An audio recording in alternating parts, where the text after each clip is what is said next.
It's been so long since you smiled. Tell me where you left an empty child. Oh, let's have a feast on those who least expected this. The time is now, I swear we won't regret it. Won't regret it. Yeah, we sleep here under stars in the shelter of the dark. Addicted, addicted. Yeah, when you find out who you are, I'll be watching from afar. Addicted, addicted to this. No, we won't tell a single soul. No, of every passing night we've sold. Oh, this is our time, our place, a new day is in blue. Come and see what it's like to just accept it. Yeah, accept it. Yeah, we sleep here under stars in the shelter of the dark. Addicted, addicted. Yeah, when you find out who you are, I'll be watching from afar. We're addicted, addicted to this. Take me to the light. I got tunnel vision sight. I got higher than I like. Too pretentious to rectify. Looking back, I know you tried. No, but does it still possess your life? Let's go out and get electric one more time.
Welcome everyone to the Talladega Superspeedway here for the fourth race of the Sim Auto Racing Group Superspeedway Series season here.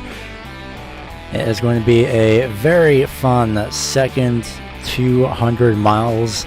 It's going to be adding into the what is now going to be the 1,000 total miles here after this race.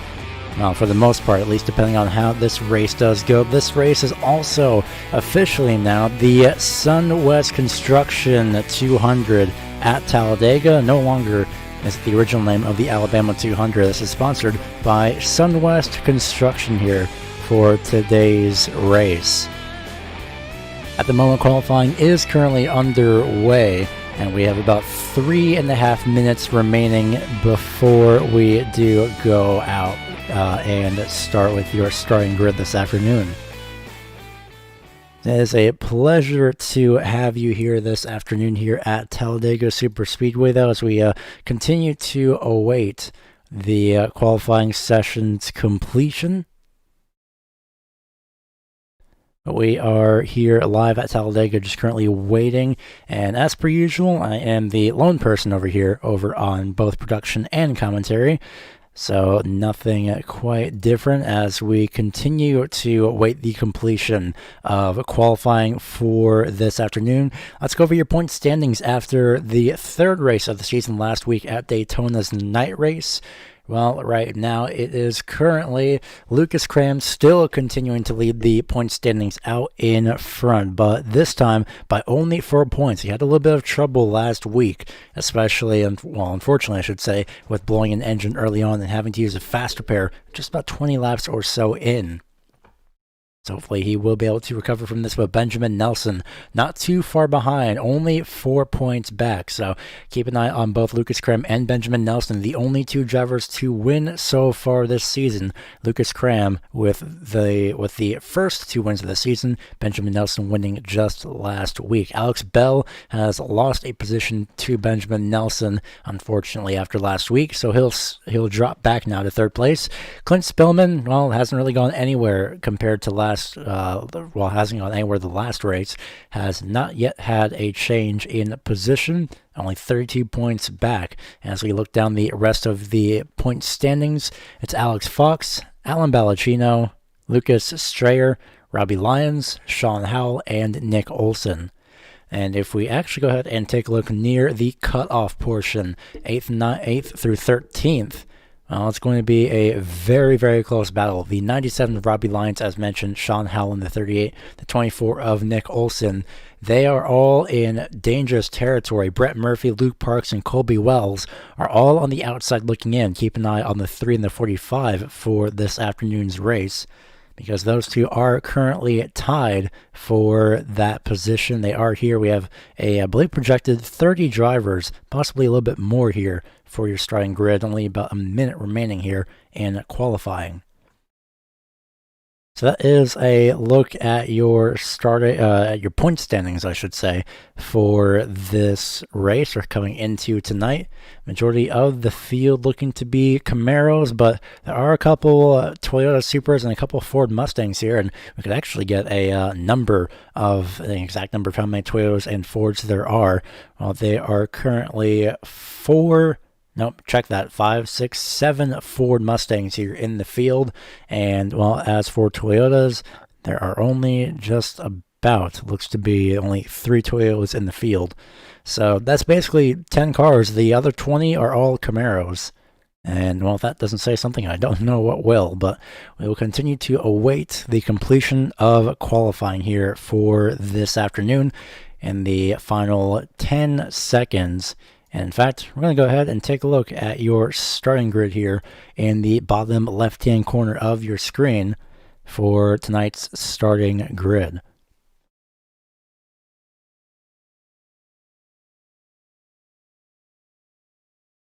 As we currently await the official completion of qualifying, there it is. We are going to go now down your starting grid. Lucas Cram in the 44, Benjamin Nelson in the 33. Both will line up first and second, and appropriately enough, they will start, of course, on the front row. You see the margin there, at least visually, you see the margin, a 53.617 versus a 53.624 between these two drivers. Starting off in the third place position in the next row, it will be Alex Fox in the 27, and the 9 of Brendan Hoff will start off in position number 4. Running up the top 5, it is going to be Dustin Schwingle in the number 7 machine. The 5 of Gavin Jones will start in 6th. 7th place will be Sean Howell. 8th place is Rodney Evans, both in the 38 and the 17 respectively. And then rounding out the top 10, it will be the 88 of Flint Spillman and the 75 of Travis Ferry. Nick Olson in the 24 and the 15 of Alex Bell will start 11th and 12th. 13th is going to be Robbie Lyons, the number 97, who did actually race at Talladega last Saturday. So we'll see if we can get a word with him a little bit later on in this race about how almost similar and maybe different it could be between iRacing and real life. Ted Rekich will start off in the 14th place position in the number 91 machine. Quinn Gingrich starts off in the 48 car in the 15th place position. The 1 of Michael Klein will start in 16th. 17th place is the 29 of Michael Elliott, I believe, and for sure new to the series this week. Christopher Lewis in the 95 will start in position number 18. The 07 of Mitchell Muma will start off in 19th, and the 22 of Joey Piccoello will round out your top 20. Derek Newsom in the number 50 machine will start 21st. The 02 of Alan Ballacino will start 22nd. The first of many drivers to not take a qualifying time.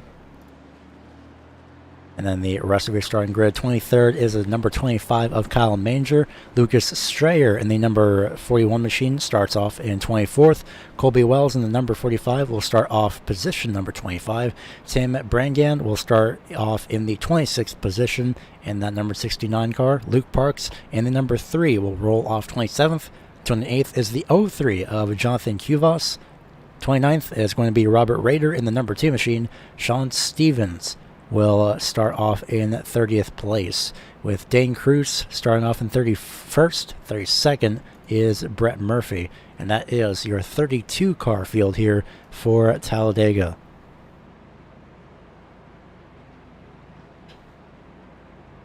As we currently ride on board the pace car, we await to see how these drivers will fare in these a little bit different conditions here for this week, as conditions are a little bit different compared to the last time we came here to Talladega.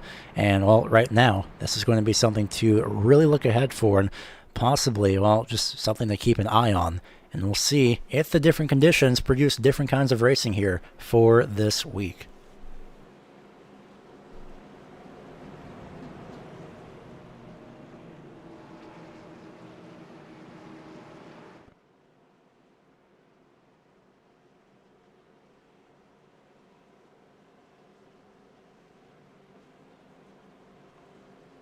The field will slowly roll through turns 3 and 4, awaiting the pace car to pull off and give the control over to the 44 of Lucas Cram.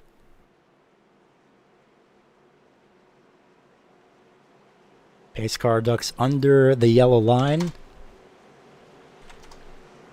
and that will put the field again in control of Lucas Cram, who awaits the flagman to set them loose.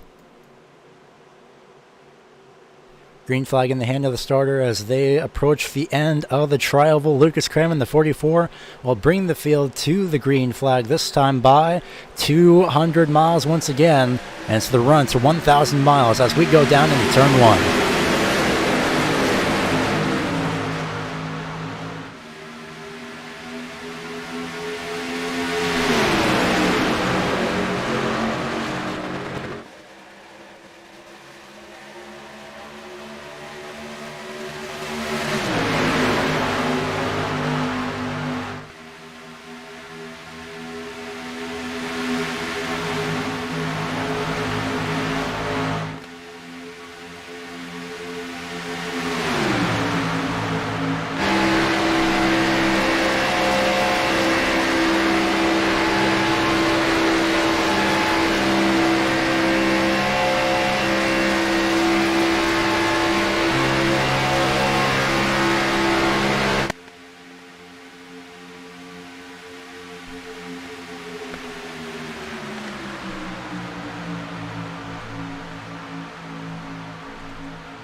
So they have now completed the first lap, and already Benjamin Nelson continuing to show why he has pretty much just been hovering in the top positions for the first few races, as in the background the 48 of Quinn Gingrich will drop to the back of the field, at least for now. Not entirely comfortable with running up front just yet, in the main pack at the very most.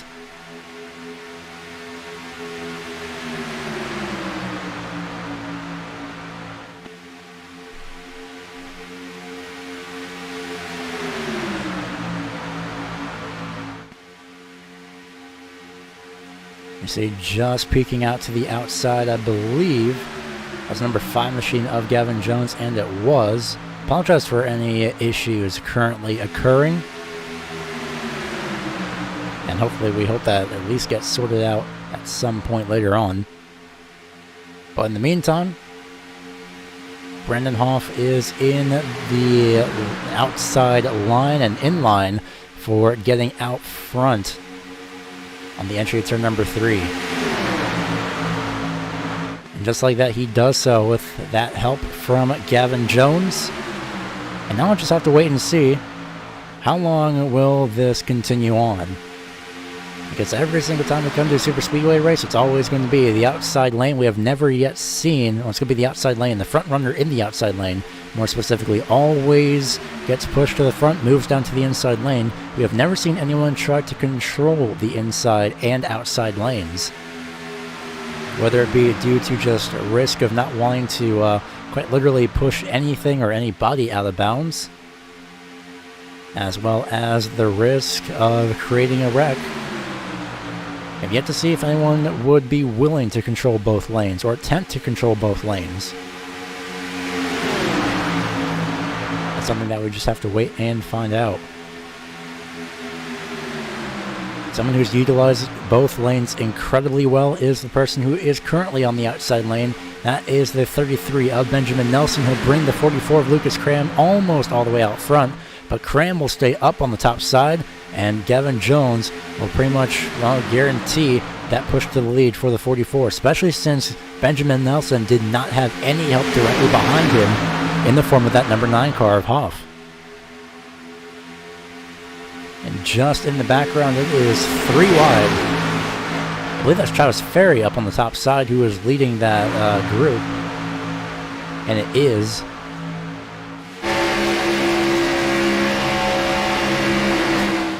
And we see, oh, unfortunately, contact has been made, and it's a huge crash in the back very early on.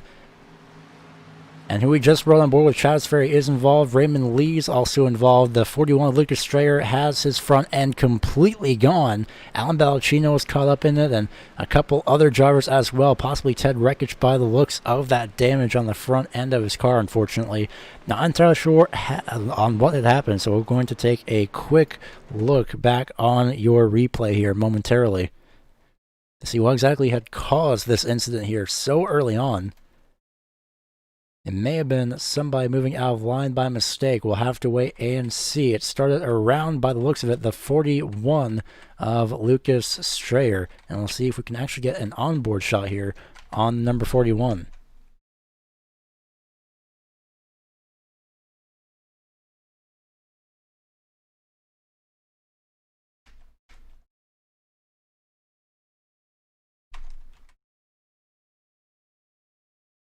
Replay coming up on your screen as of right now. We'll see what exactly happened here to the 41 of Strayer as we ride on board. We'll have to go from a chopper cam the next time.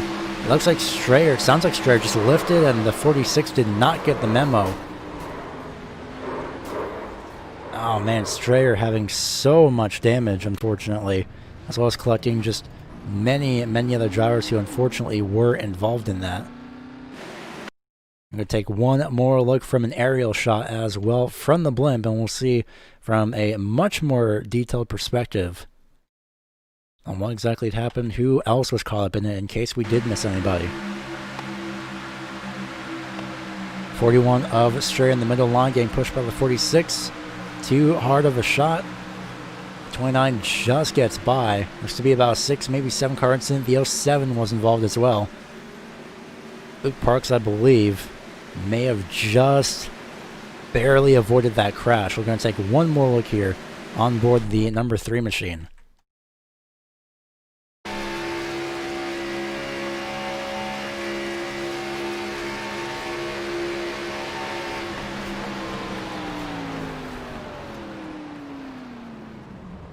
Oh man, that 3 has great brakes for especially coming to a super speedway. Great heads up driving by Luke Parks to just avoid that.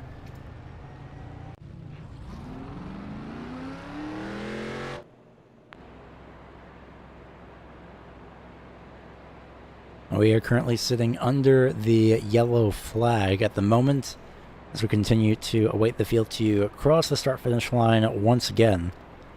They will get the 1 to go signal that time by. So we're going to take a quick commercial break here on the Racing Line Broadcasting Network, and we'll be right back when we get the 1 to go signal, and possibly pretty much right around this time on the 1 to go signal. So we'll be right back momentarily here on the Racing Line Broadcasting Network.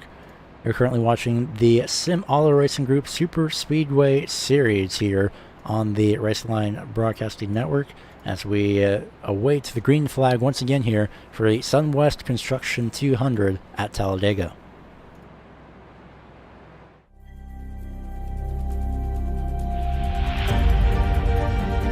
Coming up to the line, being chased, and it was Braden Johnson.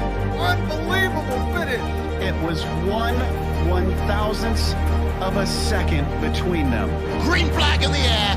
We are racing in the 2020 24 Hours of Daytona. They go door to door for the feature race lead here on the last lap of the race. Side by side for the race lead in the final corner at Homestead. Down the back straightaway, 3 wide again for the race lead. This is unbelievable stuff here tonight. Loma is going to have to be very deep on the brakes, and he is very deep on the brakes. It's side by side through the corner. This is for the win. It'll be side by side. Davies low, Ottinger high. To the very inside is Garrett Low. 4 wide at the stripe.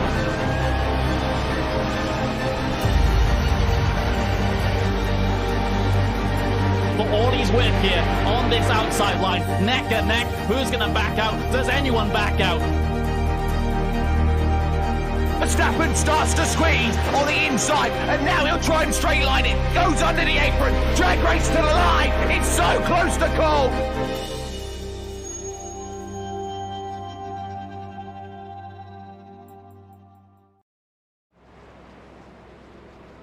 Welcome back to Talladega Super Speedway here as we have gotten the 1 to go signal. Now at this point we are just awaiting the pace car to pull off as we are currently on the back straightaway. Lights have gone out.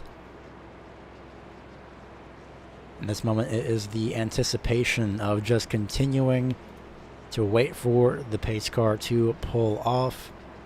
After a relatively 6-car incident, many drivers have gone to pit road. Pretty much a huge majority of the field, everyone except for, well, the 69 of Tim Brangan, who has not gridded, originally slated to start the race. So he'll be scored 33rd out of your, well, what is technically a 32-car field.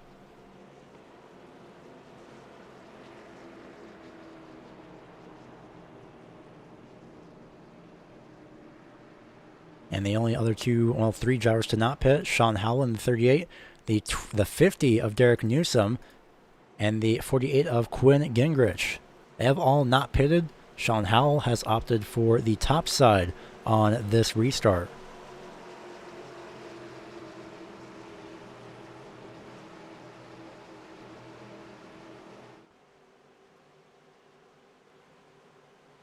We'll see how beneficial it will be to restart on the outside lane as the green flag is waiting, and now the starter lets him loose. Green flag back in the air.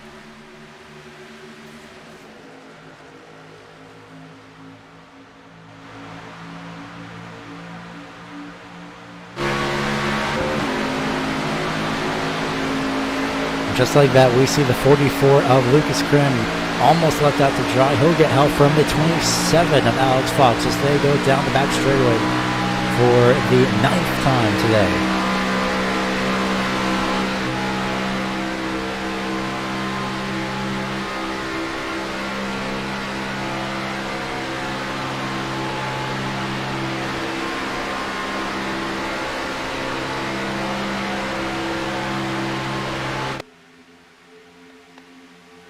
Everyone having a huge bubble on the inside, having a lot of trouble to keep it together, but luckily everyone does hold it together somehow, some way. It's very, very difficult and very tricky here in iRacing to stay right behind somebody, and it's also apparently difficult to stay in front of somebody as the 27 of Alex Fox got loosened up by the 88 of Clint Spillman.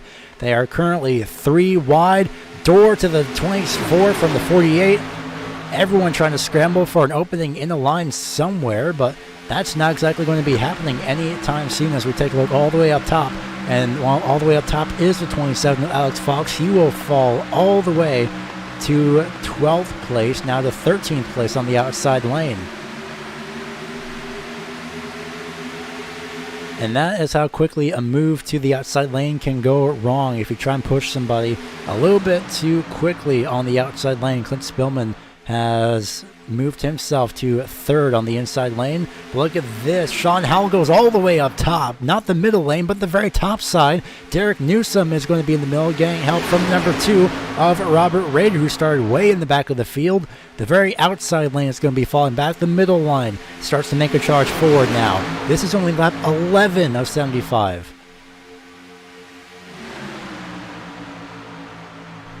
The 48 looked to be moving up to the middle lane as well in the process down the back straightaway, decided against it. Could have forced the issue, but decided again not to do so early on. As we continue to take a look, Robert Rader diving down to the inside lane. But now Sean Howell has been pretty much left all the way to the back. The 24 of Nick Olson will make his way into the middle lane as well. Sean Howell continuing to fall back, along with the 5 of Gavin Jones.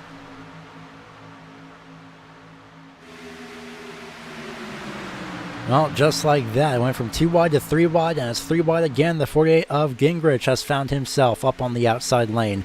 With almost no help, it's going to be 4 wide, just about down the back straightaway from the 9, the 7, and whoever else was on the inside there at the time.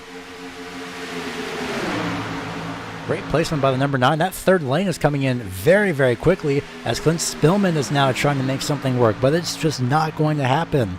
The very top side outside lane is just not the place to be unless you have the same amount of cars that's in the middle lane up to the very top side, but again, that's just not going to work. At first it was the middle lane that was struggling, now it's the outside lane. Meanwhile, up front, everyone's acting like this has not even been happening. Derek Newsom giving a huge shove to the 33 of Derek Nelson mid-corner. Derek Newsom had actually pushed the 44 of Lucas Cram out into the lead and to the win the last time we were here at Talladega just a couple of weeks ago. Driver in the back looks to be Robbie Lyons, dropping to the back of the, well, main group, I should say, into the second half of the field. Thinking, well, you know what, it's a little bit safer back here. So now move Benjamin Nelson back out front. Derek Newsom, who has been the proverbial runner-up and a literal runner-up the last time we were here at Talladega, is trying to help himself now, trying to get out front, but he just cannot find that luck because now Christopher Lewis had gotten really loose on the back bumper of that number 50. Now that 95 of Lewis is falling back continuously.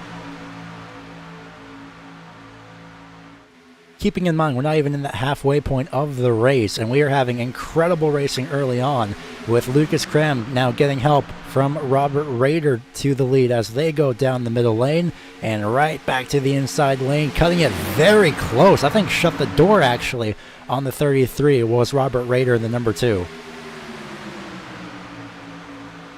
And maybe another worth another look later on. Benjamin Nelson, however, Benjamin Nelson not giving this up in any way, shape, or form. He's going to have help from Alex Fox, who, remember just a few laps ago, Alex Fox had relegated himself unintentionally all the way to the back of the field. Look at the 29 of Michael Elliott, new to the series, peeking out to the outside lane, decided against it, possibly cooling the engine. Brendan Hoff in the 9, Clint Spillman and the 88 both using the outside lane to their advantage. The 9 could just leave the 88 out to dry right now if he wanted to, but I don't think he really wants to. He wants to make that outside lane work. So the 95 of Lewis moving up to the middle lane now. The 9 of Hoff trying to side draft. That's not going to work to his advantage. Again, keeping in mind we're not even relatively close to the halfway point. And this is what the racing looks like here at Talladega. Alex Fox getting the lead at the start-finish line, that time by at lap number 15. At least the completion of lap number 15. And oh, by the way, whoever wins this race, it's a cool hard $10. May not seem like much, but who knows? Maybe, just maybe, somebody may be worth maybe doubling it later on. That is, if we ever do get another payout to the winner. But we'll have to wait and see if that does happen. Brendan Hoff diving way up to the top side in the background. Meanwhile, diving up to the middle lane. There's Lucas Cram once again. I'm not sure about Alex Fox, but I'd be a little bit annoyed if I had to push Benjamin Nelson and then only to find myself having to push the 44 and trying to get to the inside lane. He's trying to squeeze down the 33. He'll force his way into the inside line somehow, some way. That's not the first time that the 33 had his nose quite literally chopped off. I'm pretty sure Benjamin Nelson isn't too happy about that, especially after having it been done a second time. There's Newsom up on the outside lane. And there goes Nelson up to the outside lane now once again. It's more of a contest now at this point between the 33 and the 44, almost quite literally saying, well, if you want to pass for me for the lead on the middle lane, well, I can do it too. And at that point, it's just a lead swap after lead swap over and over again. And it's something we just have to wait until the final laps to see who's actually going to get it. Remember, these drivers do have one faster pair if need be. We have never really had a green flag pit stop, I don't believe, here at Talladega. And every time we came close to having one, well, that never exactly happened, due to the fact that a caution had come out pretty much every single time we were wondering, well, when can they pit, or when are they going to pit? Speaking of pit stops, well, Derek Newsom in the number 50 machine, currently sitting that second car up on the outside lane. Star 21st, currently sitting, well, second in the outside lane, technically third or fourth, depending on live scoring. He has yet to pit. He's currently on lap number 19 of his run. Everyone else is about 6 laps sooner.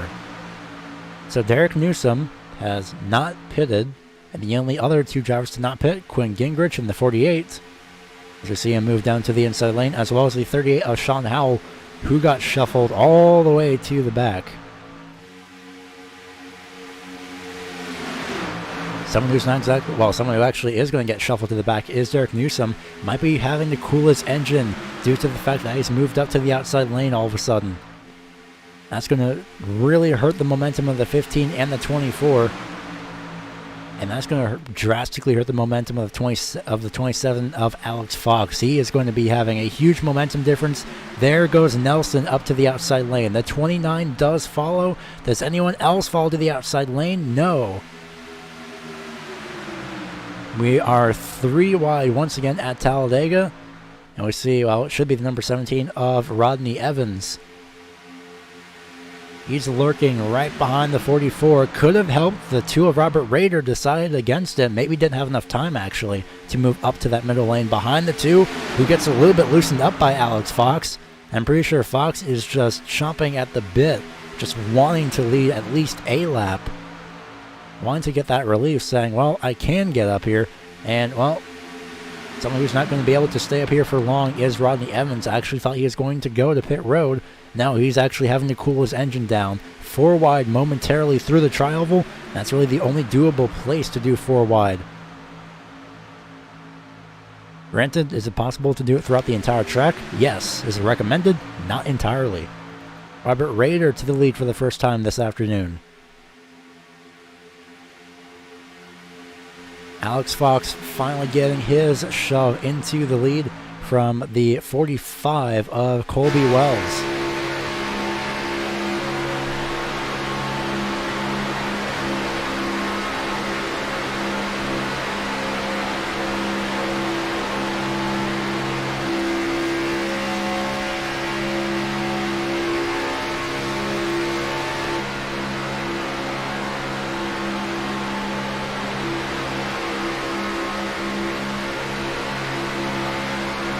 The 44 just completely on top of the back bumper of Robert Rader, getting a little bit too far to the inside on the entry to turn 1.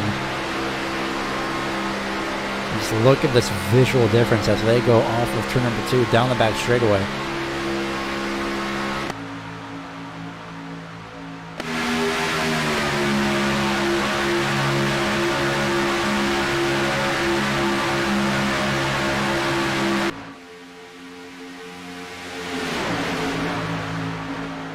Well, luckily, everything seems to have calmed down for the most part.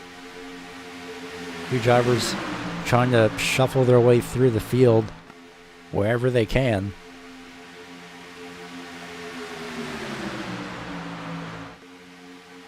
Alex Fox continuing to just go full bore on the throttle, no doubt. Hoping Colby Wells can get a good enough push to send him into the lead. Right now, it's just a matter of waiting.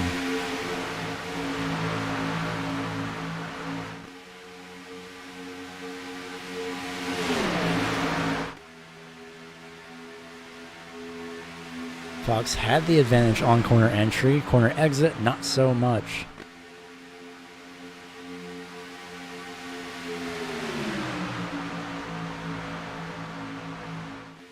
I think the 44 again, it's the same deal as last week.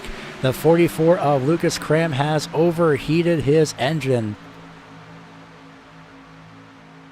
And that could be it. Under green flag conditions as well. The 44 of Cram has almost completely blown his engine. This is not going to help himself in the point standings anymore. Anyway, we're going to get a quick replay here on board the 44 of Cram.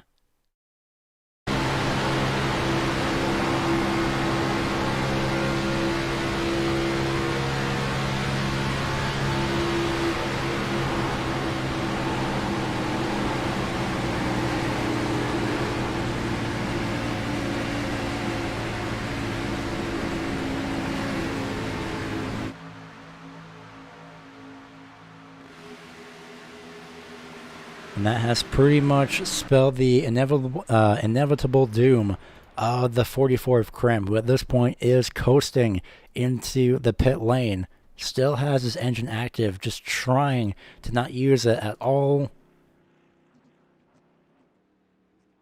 And that is pretty much it for the 44, at least for now.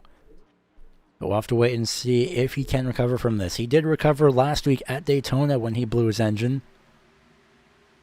And he was lucky when it was off of turn 4. Unfortunately, this time he had to go all the way around the entire track. And that has broken the point standings wide open. And almost guarantees the 33 of Nelson a shot at the points lead. But again, if we take a quick look at your point standings coming into this race, it's not exactly the case. Alex Bell, next closest person. And where's that number 15 sit in relation to everything? Position number 19, or in this case, in the middle of the entire field. Quite literally.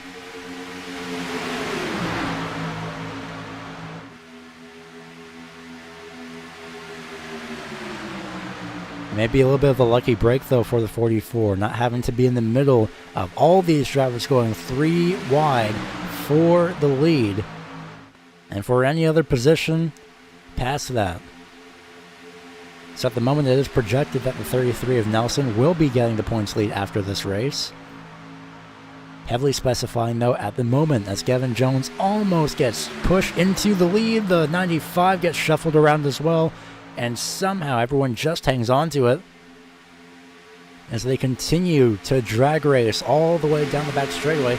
This is your first half of the field, as Raider, I think, was trying to go to the inside lane to let everyone by. The 22 of Pitt Goella followed through. The inside lane slowed up, and that leaves Fox in the lead. No, here comes Christopher Lewis diving down to the inside lane now.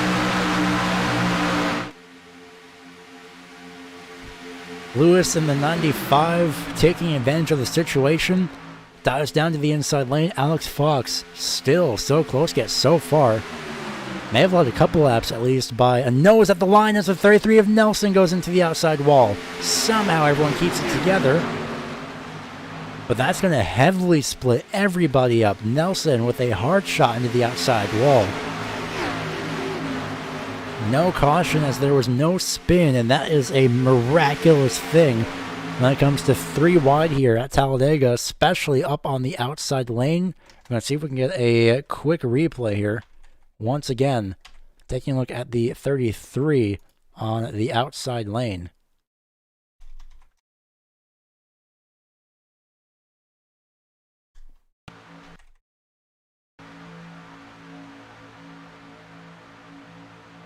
Taking a look top down, the 5, the 88, and just a bit of miscommunication, and the 9 just unfortunately turns him a little bit.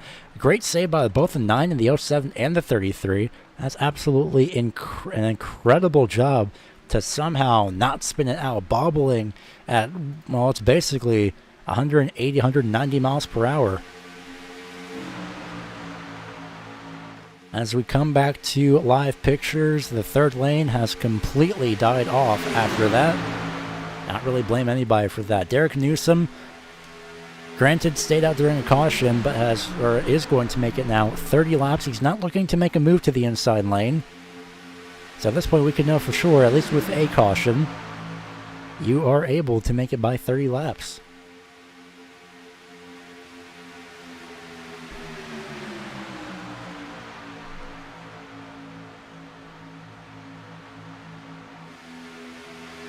A bit of a bobble from the 50, just trying to cool his engine, maybe trying to peek under the 27, but looks to be just not trying to compromise his position. Second in the outside lane, not trying to move up on the outside lane, rather. Trying to stay behind Alex Fox, who has been continuously almost a quite literal runner-up here so far this race. Has been so close to the lead, but has never actually gotten into the inside lane. He's been up front for this, well, for the length of this race so far as it has gone on. Unfortunately, it's just almost impossible for him to actually get out front completely and lead the inside lane. That time by the start-finish line, it looks pretty close, and it indeed was. Alex Fox had gotten the lead by 2/1000ths of a second.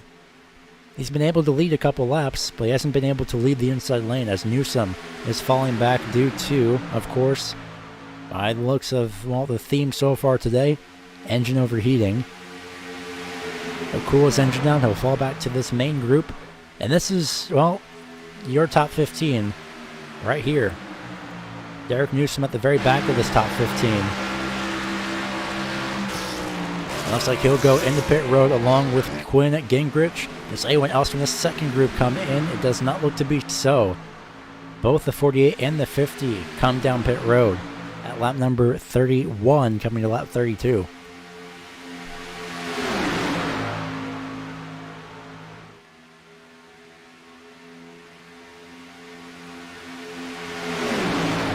Again, Gingrich and Newsom are the only two drivers to really stay out and not pit, as well as Sean Howell, who is in pit road. He is currently down and away. Now the part of the race comes where you have to scramble to get to the inside lane as quickly as possible. And as soon as possible so you don't run out of fuel on the outside lane.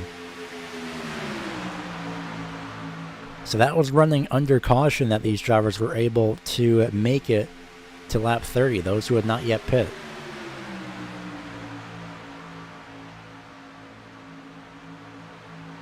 Everyone that you see currently running right here has pit under the first caution. However, it is a question to wonder which one of these drivers is actually going to be able to pit first. Who's going to be able to stretch this out? We'll find out. The 24 of Olsen way up top, cooling his engine possibly.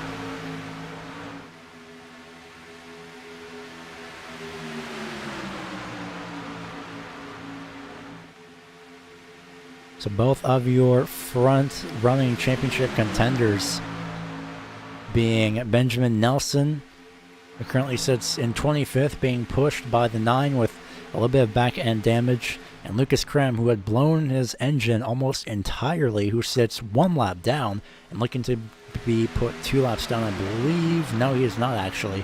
This is the field making their way through turns 3 and 4. In fact, we'll double check here.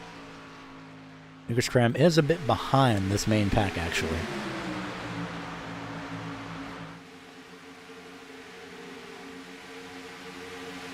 That's Robert Rader with a huge shove from the 27 into the lead. As your front 2 points contenders are relatively out of the race for now, and that's going to leave the door wide open for Alex Bell in the 15, who currently sits just at the back of the top 10.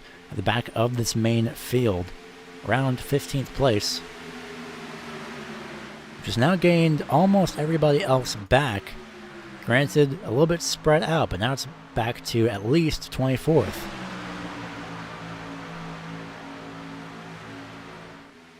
And there is Derek Newsom, who had pit a few laps ago. Number 50 is out in front of the number 44, who just makes his way onto the onto the tri-oval. You have to use a wider shot here, unfortunately, to figure out who is where. So the 50 of Derek Newsom will be looking at getting the free pass if we do get another caution. And that if might be turning to when, considering that everyone is starting to scramble to use the outside lanes here. Oh, and there it is. I was unfortunately called it commentary's curse for sure. That's 91, 95, huge shot to the 95. Christopher Lewis gets shoved back out into the main field. And that is it. If that isn't commentary's curse, I do not know what is. Second caution of the day. Derek Newsom will be getting the free pass. Lucas Krem has been saved from going another lap down, but heavily unfortunate for the 95 and the 91 to make contact. We saw that just as it happened as well.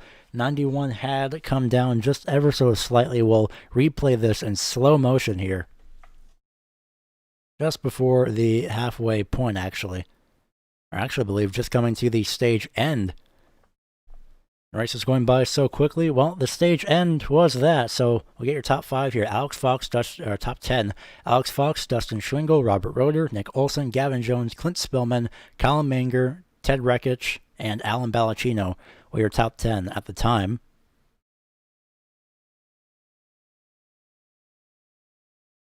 A huge shot to the 95 coming to the end of the stage.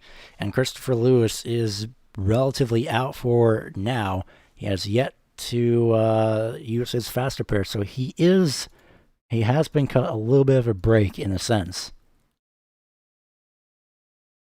So not only was that the end of your stage, but that was the actual caution as well. So if that isn't perfect timing, not entirely sure what is, but that caution was thrown by Race Control. Or rather, that caution was thrown by iRacing, possibly about the same time that Race Control was about to throw the yellow as well.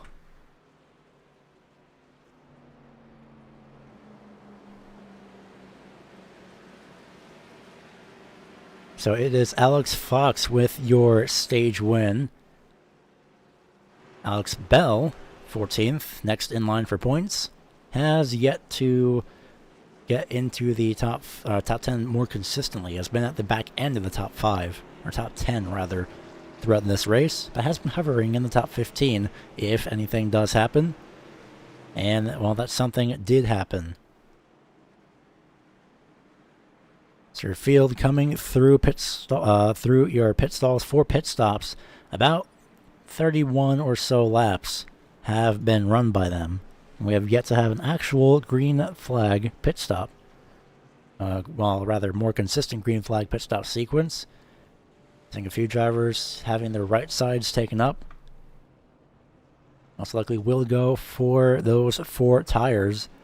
7 of Dustin Schwingle opts to not do so, and he'll be out first place on pit exit. He'll beat out Alex Fox, Gavin Jones, Robert Rader, Clint Spillman as their top 5. Well, that isn't more of a coincidental caution call, then I'm not entirely sure what is, but we'll see if we can get a word with your stage winner of Alex Fox here momentarily.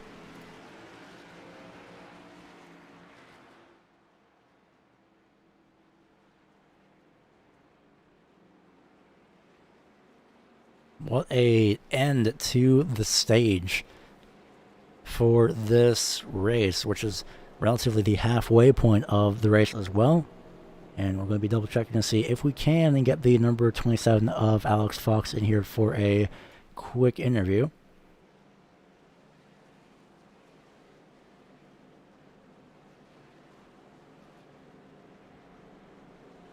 Alex Fox, do you have a copy? Yes, I do. Yes, I do. Well, you won the stage just as there's a wreck behind you coming to the line. You've been also hovering within the top 5 throughout the entire race, but while the outside lane is not entirely forgiving by the looks of it, considering that you've been stuck up on the outside lane, almost unable to get to the lead, but, well, luckily it happened when it did. Well, yeah. The thing is, the top lane has been pretty much dominant on the side of momentum. It just depends on who you have on the right people pushing you, and how long it's going. And I've been trying to stay up there by choice, and not trying to get down to the bottom, because I know if I get down to the bottom, I'm going to shuffle back, and the guys on the outside go in front. Man, that was a lot of fun there. And definitely was. Coming to the end of the stage, what were your thoughts just coming to the line and the final couple laps? Just been trying to hold my grounds, and just trying to not really time anything, just hoping the best, trying to get to the line first, and and then just trying to just do what I can out front. Well, we're going to go ahead and let you go. We hope to talk to you again later this afternoon, but congratulations on your stage win. Yeah, thank you, Gary. So that was the 27 of Alex Fox, your stage winner for this afternoon. Now it's all about the run to the end. And quite interesting insight as well from Alex Fox, saying that he doesn't want to willingly give up the outside lane, rather, because, well, that is the dominant lane.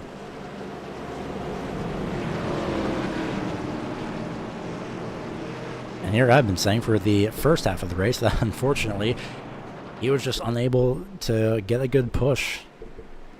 Thinking that he was just stuck up there and most likely frustrated. Well, he had the lead a few times as well. And we'll see how this plays out into the second half of this race. Going to be riding on board your stage winner, Alex Fox, for this restart as well. Looking from all available angles to see how exactly it goes into a restart here on the outside lane. I'm pretty sure he's more than happy to restart on the outside lane. Dustin Schwingle will lead the field to the green flag. After only taking 2 right side tires. No tire limits here in this series as well, just as a key notice. Only 2 cautions as we come into the second half of this race.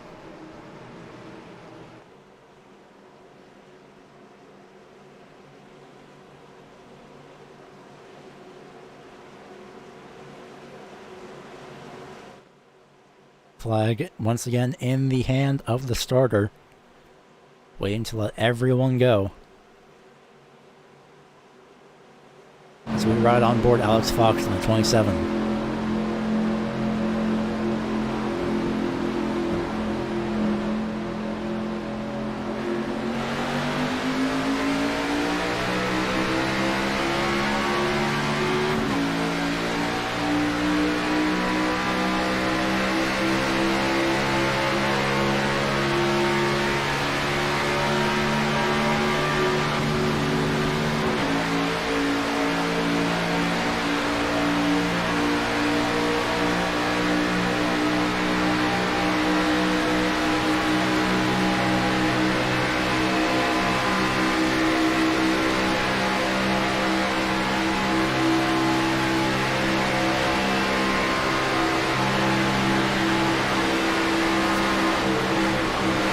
Contact as we rode on board with Alex Fox.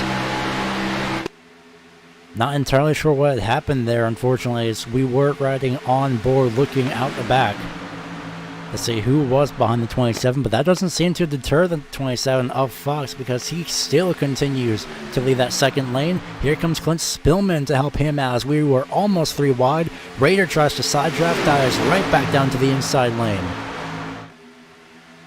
Move the 27 and 88 up to the front. Raider falls into the 3rd place in line as well.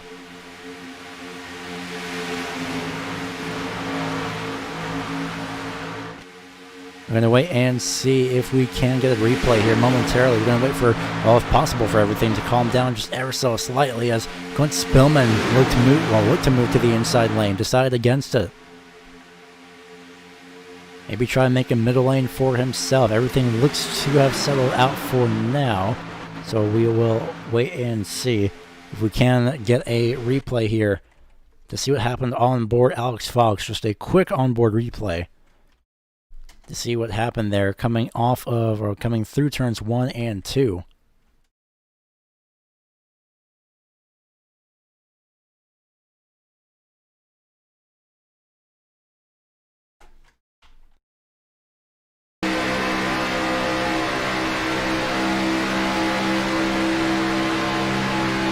So replay as they moved into turn 3. Jones, oh, he just got loosened up. Somehow, luckily, everyone was able to hang on to it. Unfortunately, we are having some massive issues over on our side. Not entirely sure if it is internet related. The looks of it, not entirely. So we apologize for any and all issues.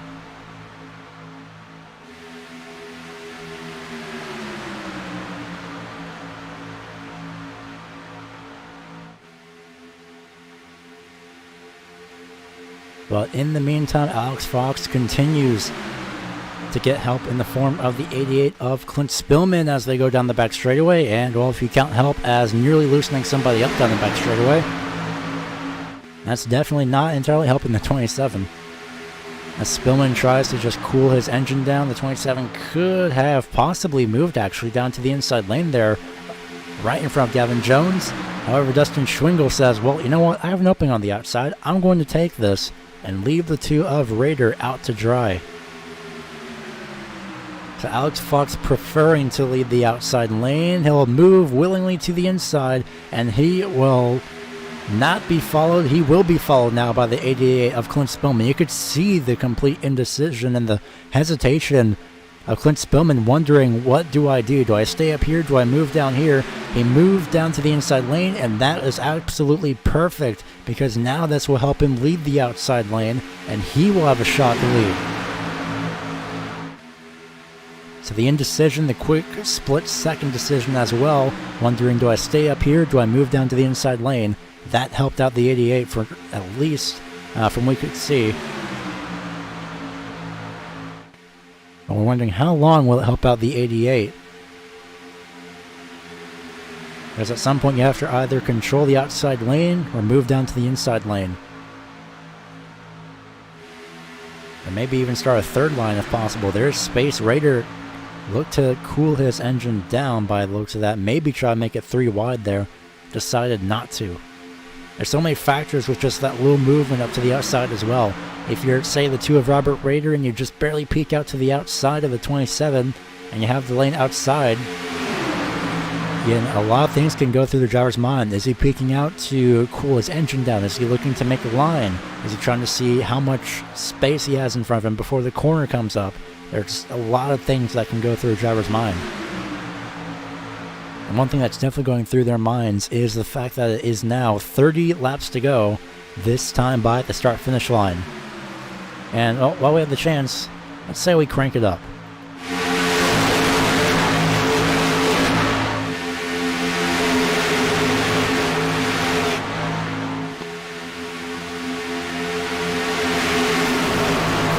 So bad timing as it's a huge crash. The 46 of Dane Cruz is around in the background, up in the air. The 48, the 44 of Cram involved on the right-hand side. The 33 of Benjamin Nelson, the 07, the 75. The third caution has huge implications early on this season for the championship. Just when we thought everything was fine, it turned out to not be so. The 46 of Dane Cruz up in the air down the back straightaway. We are not sure at all what had happened here, as the caution has come out for the third time today here at Talladega. We're going to get a replay up here shortly. Taking a look at the 46 on the inside lane. Oh, net code, unfortunately, to the 50 from the 33. 46 goes up and over somebody.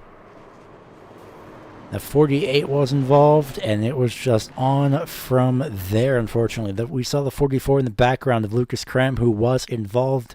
He used his fast repair already, keep in mind, due to an engine failure on about lap 23. On board, the 44 of Cram, your former now at this point points leader. Tries to get by it, and both sides, heavy contact.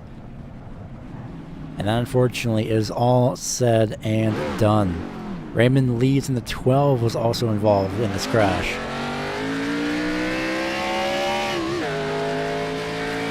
So many names involved. The 33 Benjamin Nelson, we're going to take an onboard look who was involved with this crash off turn number 2.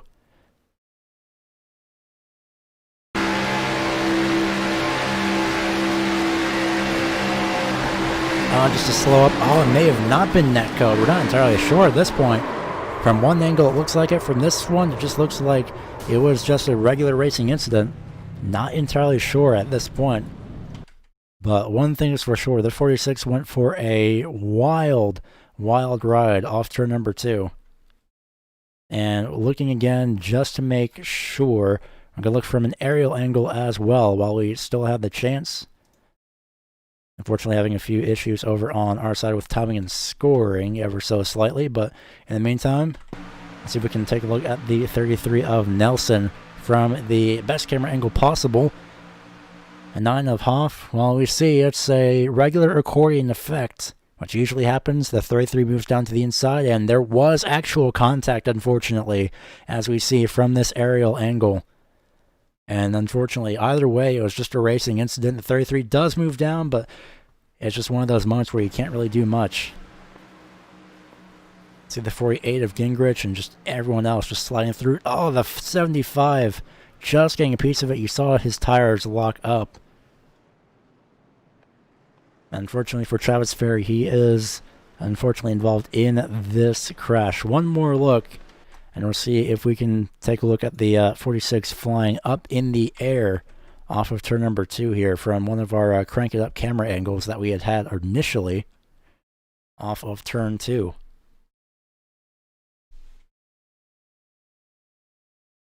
We're going to take a slow motion look at this one just to avoid the loud audio.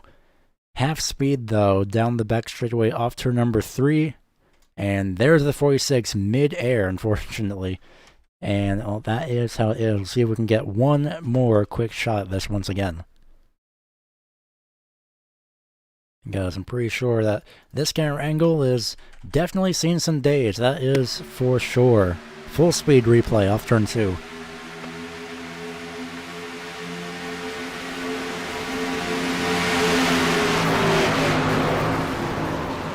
It's almost like it's back in 1987 once again with the flying up in the air like that for the 46.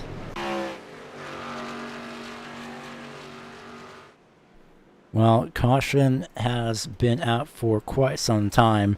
Everyone has gone to pit road if need be. Pretty much everyone has gone to pit road at this point. So now it's a matter of can they make it to the end or not. We're closing in on 35 laps to go. The caution has ended, and we get the 1 to go signal this time by 91 of Ted Wreckage. Has looked to be the only driver, really many drivers actually, your top 4, look to have taken either fuel only, depending on the timing, or 2 sets of tires. Or more, 1 side of tires. To be more specific, Ted Wreckage with a 6.5 second pit stop, apologies, a 6.5 second pit stop for the 91 of Ted Wreckage. Alex Fox with a 9.1 second pit stop, which alludes to be both fuel and tires, at least right sides or left sides, or what have you. Alan Ballacino in the 02 with a different paint scheme this week. A 5.8 second pit stop. Well, that's mainly just enough for, well, just tires if you're somehow lucky enough and you have a lightning fast crew, or just fuel. And the 7 of Dustin Schwingle with a 8.8 second pit stop, tires and fuel by the looks of it. And Robbie Lyons, maybe having a couple issues actually with his car, and may have been correct by the looks of that.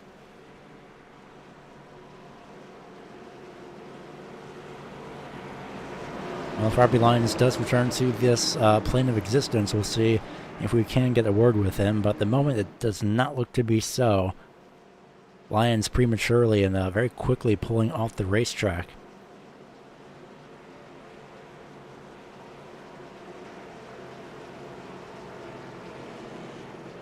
He does still have team communications.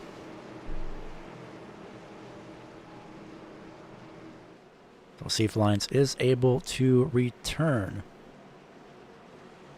But in the meantime, pace car pulling off once again. Field in control, the 91 of Ted Wreckage.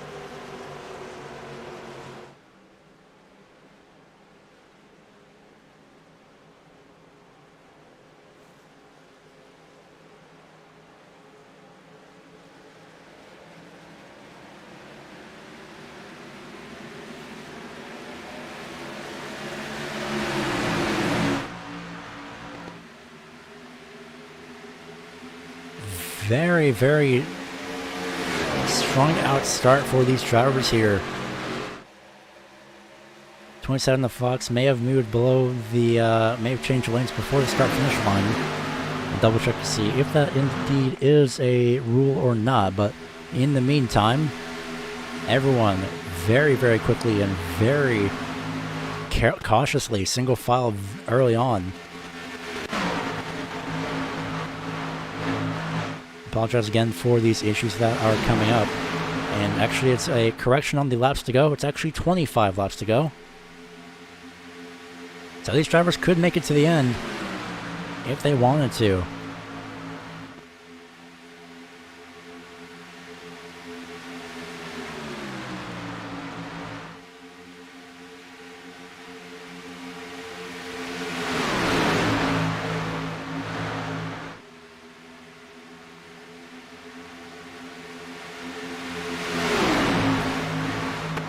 So, double checking the rules. Drivers are not allowed to change lanes before the start-finish line. So, see if the 27 will be given either post-race penalty or black flag after that, but regardless, maybe even looked at a little bit too late, unfortunately, depending on that camera angle at the time. So, we will take a quick look. Yeah, maybe not, considering that we're going to go a staggered 3 wide for the lead. The 2 of Radar is looking to really push 3 wide, but he'll look to push the 91 of Wreckage into the lead.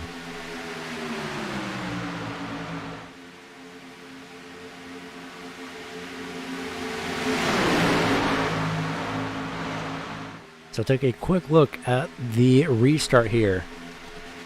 As unfortunately continue to encounter a few more issues. Robbie Lyons has attempted to return back as well, and he will be able to race once again And, well, looking at the restart, we'll take a look at the restart here from an aerial angle, and we'll get back to your live pictures as soon as we can. For any of those who are interested, due to the lane change rule, well, on the restart, taking a look at the 91 of Ted Rekich, up on the, or down on the inside lane. Keeping in mind on where the lanes are located, well, the 91 of Rekich was the one that moved up to the outside lane.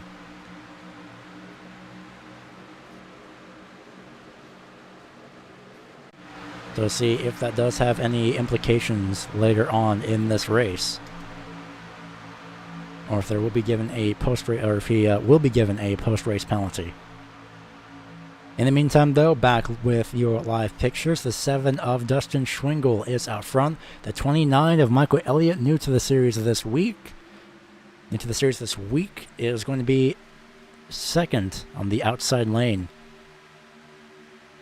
Alex Fox has fallen back third place in line. Nick Olson back up here lurking outside the top 5 in that number 24 machine. Same with Gavin Jones making his return to the top 5, or at least around the area of the top 5, as the 2 and 22 are, well, quite literally pushing the boundaries of cautiousness.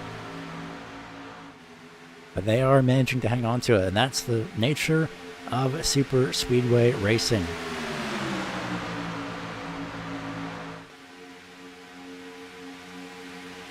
Dustin Schwingle currently scored out front, changed that to the 22 of Joey Picuella from out of absolutely nowhere. And from where exactly specifically? 20th place.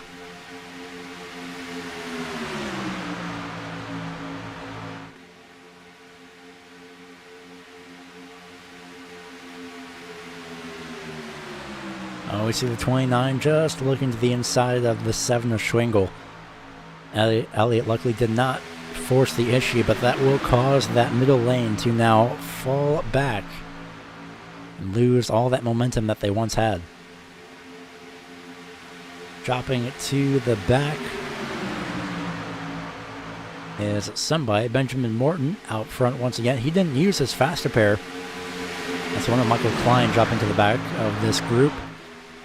The 33, Benjamin Nelson, didn't use his faster pair up until that recent crash that he was involved in, that most recent caution. So Nelson is for sure back in business. There is the 44 of Lucas Cram. All the way back, 26th, last car in the lead lap.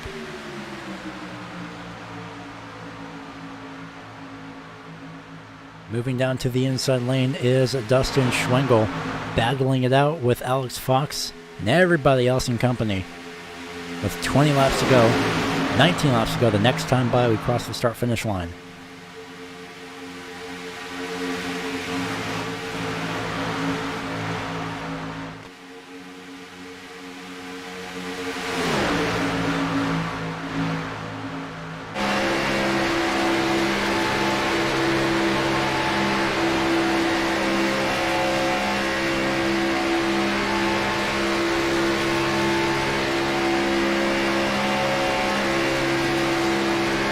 See again from this angle just how close in reality that 2 is to the back bumper, quite literally on top of it.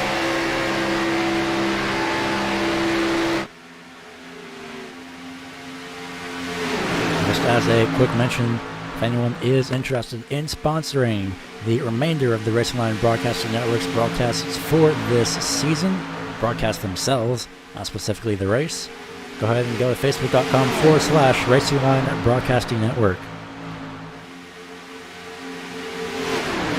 Meanwhile, Robert Roeder is in the lead once again, but Alex Fox has other ideas, and so has basically anybody else. Benjamin Nelson, for one, who I believe had dived up to the very outside lane. Not sure if that was to cool his engine down or get it a run, but either way, he's up top no less. And he's going to have another car join him. That's the 88 of Spillman, the 9 of Hoff, and the 38 of Howell. Just like that, everyone is saying, well, third line? All right, sure.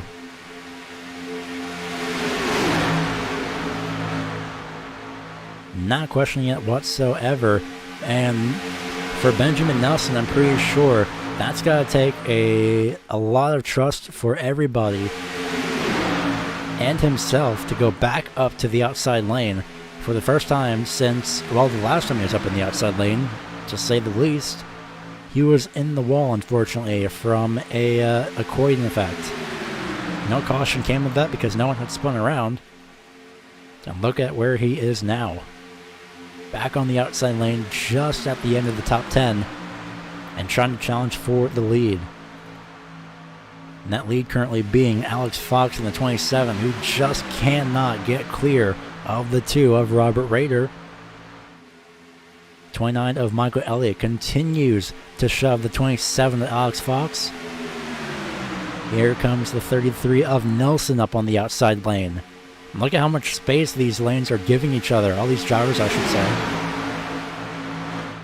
Almost about half a car width between the inside and middle lane, and almost about 2 car widths between the middle and outside lane, with absolutely no help for the 33. They tried to make the outside lane work, and unfortunately, it is not going to pay off. There's always another 16 laps to do so. Another 16 laps to take advantage of that opening, all that space on the top side.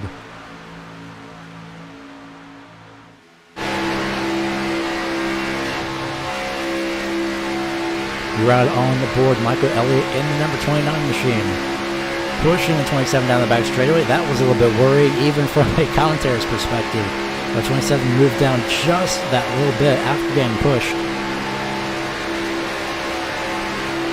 Takes a lot of precision and, of course, skill. Being very careful to bump draft here at Talladega. It's one thing to do it in iRacing, it's another thing to do it in real life as well, as I'm pretty sure Robbie Lyons could attest to. Again, we'll see if we can get a word with him, if possible. If not this week, definitely next week.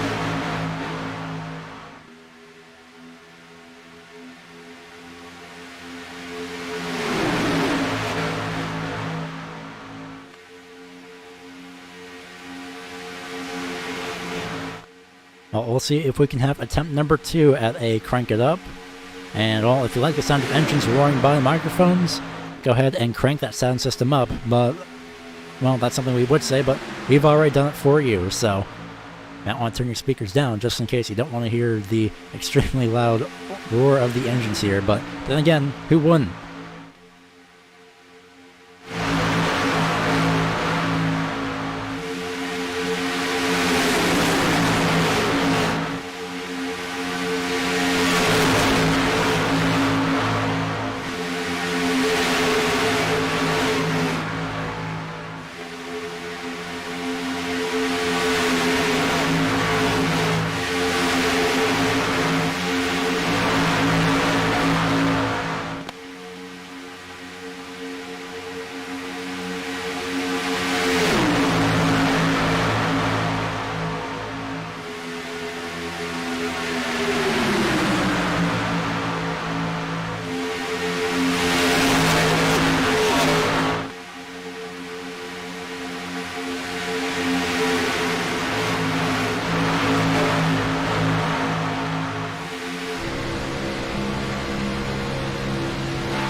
And just like that, 3 to 4 laps later, almost nothing has changed. Everyone's still just continuing to shuffle around, trying to figure out which line is going to be the best line come the final few laps. And closing in on 10 laps to go. And starts to wonder when exactly is it going to be that time to go for the lead.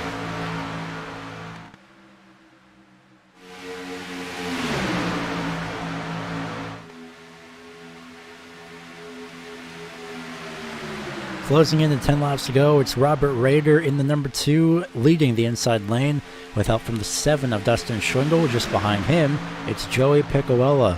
The outside lane be led by the 27 of Alex Fox, the 29 of Michael Elliott, second place in that middle lane, and Nick Olson in the number 24.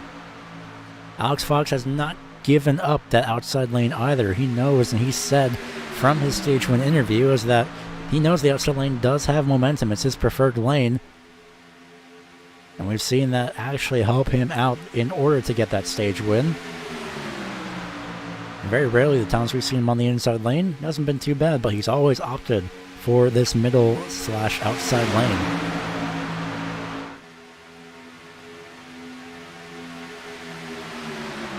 And you just have to hope, come those final few laps, that you have somebody who will be willing to help you out and help you win a race.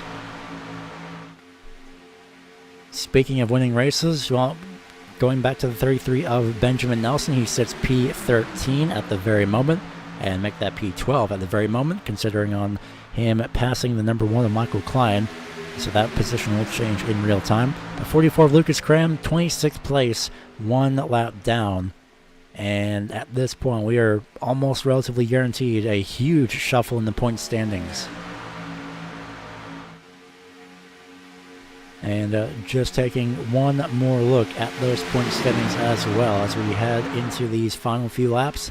Lucas Cram, Benjamin Nelson, Alex Bell, Clint Spillman, your top 4. Everyone that I had just mentioned outside the top 10. 5th place in the point standings, the 27 of Alex Fox, is leading this race. And that's going to be a huge points day for the number 27.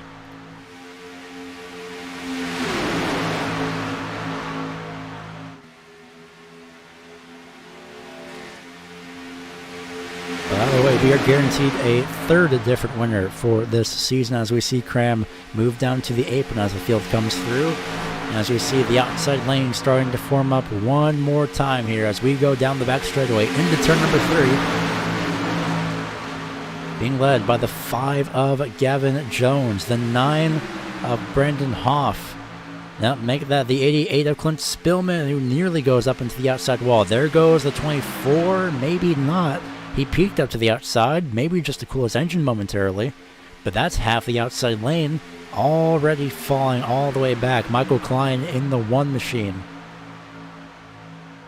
will be that 5th car in line as everyone who tried to make a move to the outside lane has migrated back down to the middle lane. And to make that 3rd lane work, you have to hope that well, pretty much anybody and everybody just have to hope that the amount of cars are equal for all 3 lanes. Someone who can for sure relax on that is Alex Fox, who continues to just run the outside lane. Again, we've heard him say, well, it's his preferred lane. It helps out with momentum. And if need be, he can move down to the inside to protect that inside lane if he does get a run like that come the final lap. But we have another 5 laps to get to that final lap. Stage winner, number 27, continues to lead the way around. Off the 22 of Joey Piccoella just tries to stay at least off the apron. He entered very low the last time by in turn 3.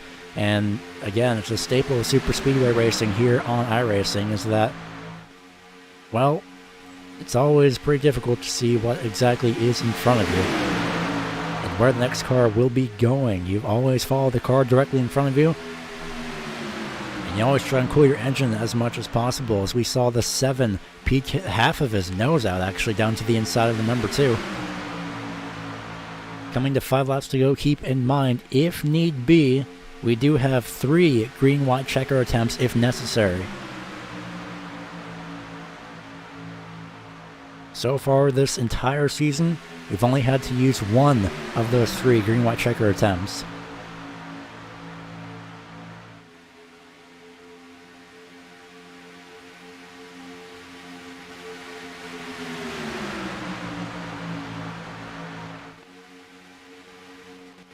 And the only other time that's happened this season, looking back at just to double check, it was at, well, actually 2 weeks ago. 2 times actually this season. Unfortunately, we've had to use our green-white checkers, but there's only 1 of those attempts. Both came at Daytona. Last time we were here at Talladega, we didn't have to use a green-white checker. I'm pretty sure we didn't see the outside lane being trying to get worked in like this, where everyone is trying to scramble for the outside lane, but it's just not going to happen. At least not for the time being. Michael Klein dropping all the way back in that number 1 machine as contact behind, and it's going to be a green-white checker attempt. The 03 is involved. Jonathan Kuvas, Travis Ferry again involved in this crash. Well, the 03 is now stuck. The 17 of Rodney Evans, I believe, may have stalled. Not sure if Strayer was involved, but caution number 4 in this race. And we are going to be going to a possibility of a green-white checker finish.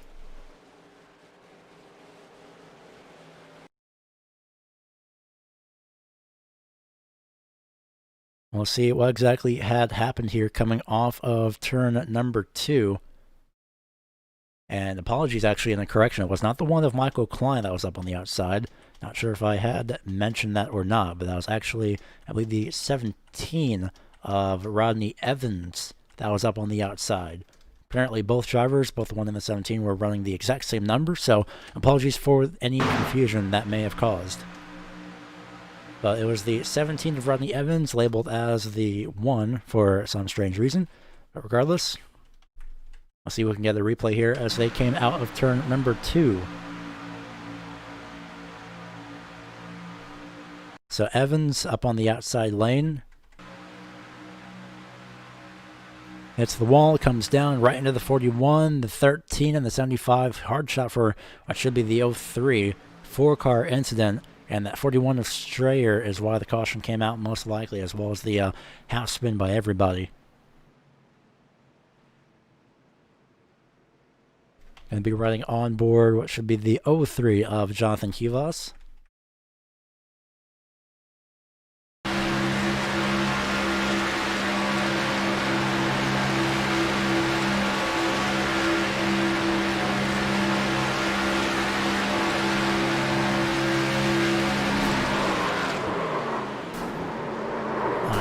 Nowhere to go.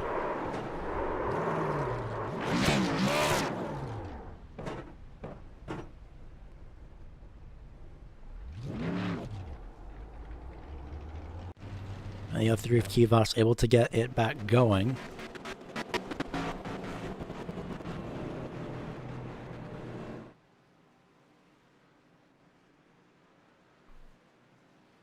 And now this is the time where we await for the final, the first of 3 green-white checker attempts. And after pit stops have, well actually no, pit stops have not yet occurred. This is going to be something to really throw a little bit of a spanner in the works probably. We'll have to wait and see. And we'll actually have a listen to anyone who might be saving fuel.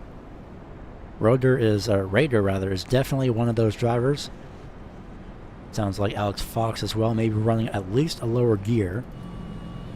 7 of Schwingle in 3rd place. Pretty much everyone in your top 14 have not pit. They are either lap 27 or lap 26 of their run. Everybody from 15th all the way on back through to 23rd, they have pit. So half your field has pit, half your field has not pit. But in the meantime, while we wait, and as we see Alex Fox go to the inside lane to try and get around a little bit quicker and save just that bit more fuel. See if we can get a word in with Robbie Lyons momentarily, depending on if the caution will end this time by or not.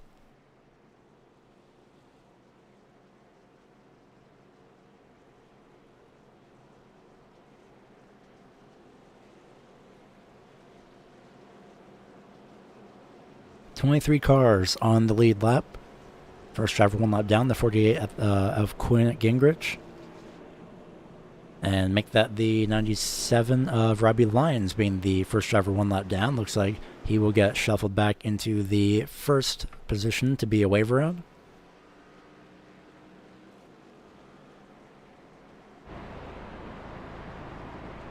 Keeping an eye on the lights on the pace car, as they most likely will be shutting off this time by, and they do. Their first of 3 green-white checker attempts.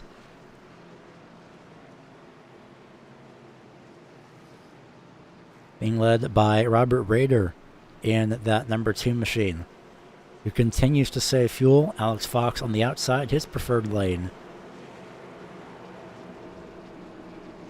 And, well, as per usual, the rules of green-white checker are simple. We go green, we come to the white flag, and that is it. The race is official. But if we go green and we get the yellow before the white flag, well, that's going to be another restart. That's going to be the second of our 3 green-white checkers used up. So far this season, we have not had to use 2 green-white checker attempts. We've only had to use 1. And I'll see if that trend continues in this race. Also keeping in mind that drivers are not allowed to cross lanes before, or change lanes rather, before the start-finish line. Most likely could be met with at least a post-race penalty. And now we wait, as these cars go at a shockingly slow 65 miles per hour, almost highway speeds.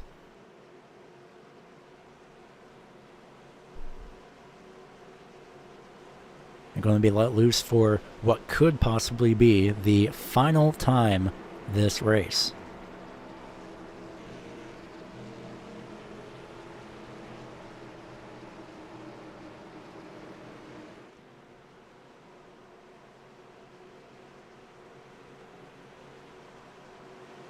The pace car pulls off.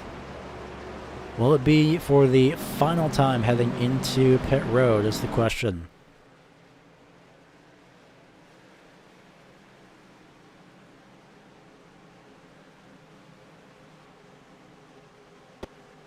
The field awaiting the starter to throw the green flag for the first of 3 green-white checker attempts. Green flag is back out. We're underway once again here at Talladega.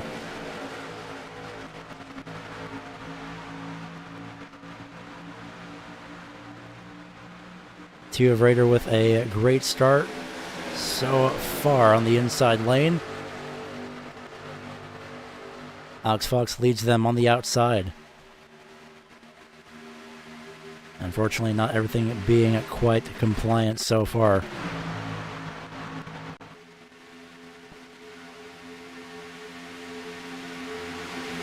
And there goes the 7 of Schwingle around, and the 38 in the background of Sean Howell. Somehow everyone does keep it together.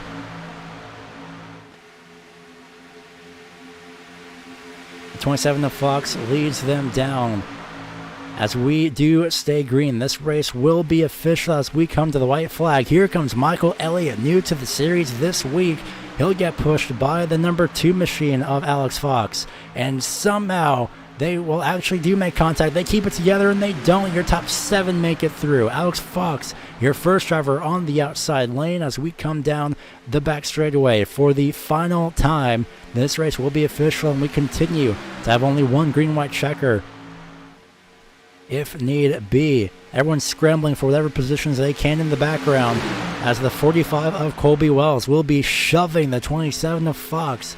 But look at this, from out of absolutely nowhere, the 29 of Michael Elliott will lead the field Coming to the white flag this time by. Does Alex Fox have anything? Does the 45 have anything? It doesn't look to be so. With help from the 2 of Robert Rader, who tries to make it 3 wide. It's Michael Elliott to the line.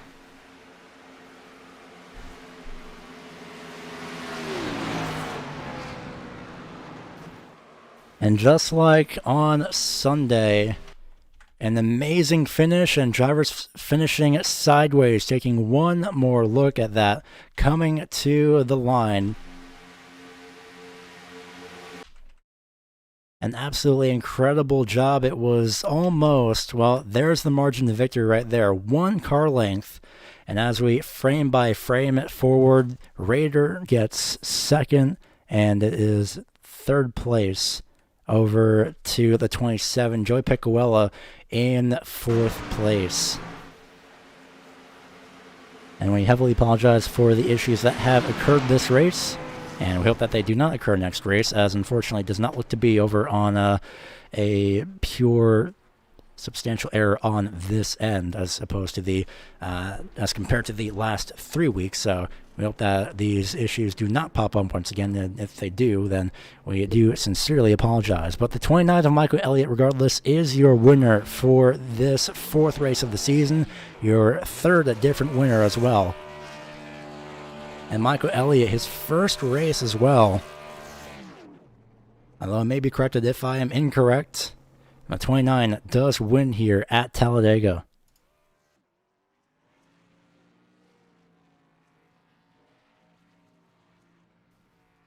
Oh, what a race that was for the SunWest Construction 200 at Talladega.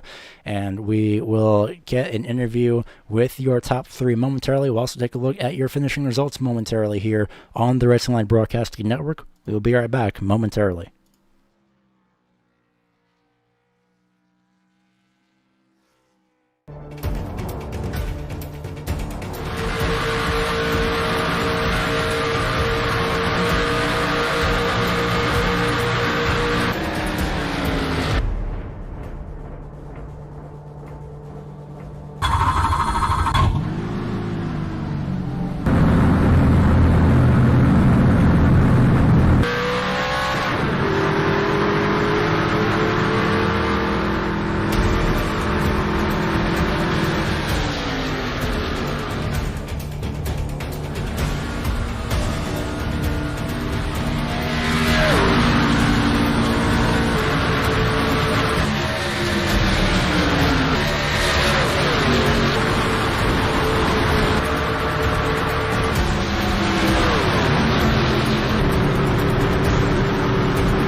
Welcome back to the Talladega Superspeedway here as we take a look at your finishing results for tonight's SunWest Construction 200 at Talladega. Well, coming in from absolutely out of nowhere, it was Michael Elliott with the race win by at least a car length, as Robert Rader and Alex Fox had came across in second and third, almost completely sideways, trying to fight for that second place position. Great job for everybody here overall tonight, as the positions have absolutely shuffled entirely. Joey Pecoella finishes fourth. Fifth place is Colby Wells, with Kyle Manger, Alex Bell, Benjamin Nelson, Ted Rekich, and Alan Ballacino rounding out your top 10 positions. After a few drivers had gotten involved in a wreck in the back as well, that's what set everybody else far, far back. From 11th on back, it was Lucas Strayer, Brandon Hoff, Sean Howell, Gavin Jones, and Nick Olson finishing 11th through 15th. Brett Murphy, Sean Stevens, Dustin Schwingle, Clint Spillman, and Mitchell Muma finishing or rounding out your 16th through 20th place positions. Drivers who were not so lucky, unfortunately, Jonathan Q. Voss, Luke Parks, Michael Klein rounding out your drivers who were in the lead lap. And then we head to the drivers who were not entirely lucky whatsoever. Quinn Gingrich getting involved in the crash as he finished 24th. Robbie Lyons having connection issues, finishes 25th.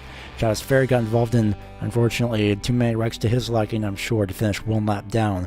Lucas Cram had blown an engine and gotten involved in a wreck, and unfortunately completely did not help his engine in any way, shape, or form, or his points run. He finishes 27th. Derek Newsom, who's running up front early on in the race, finishes 2 laps down as well in 28th. Rodney Evans finishes in 29th at 6 laps down. Dan Cruz finishes 12 laps down in 30th. And then we have Raymond Lees, Christopher Lewis, and Tim Brangan, who, where the 69 did not start the race, round out your 33-car field here for this afternoon's race. And what a race it was indeed for the one and the only, I believe actually the first driver, or not the first driver, but the, newcomer, I should say, to this series for this week. Michael Klein, what an incredible run to the finish you had, and just out of absolutely nowhere as well, with help from the number 2. What a finish that was. Walk us through what you were thinking throughout those final couple of laps. Yeah, so when we were on the top side, we were able to get a run, myself in the 27, and I could push him ahead of the bottom pack there.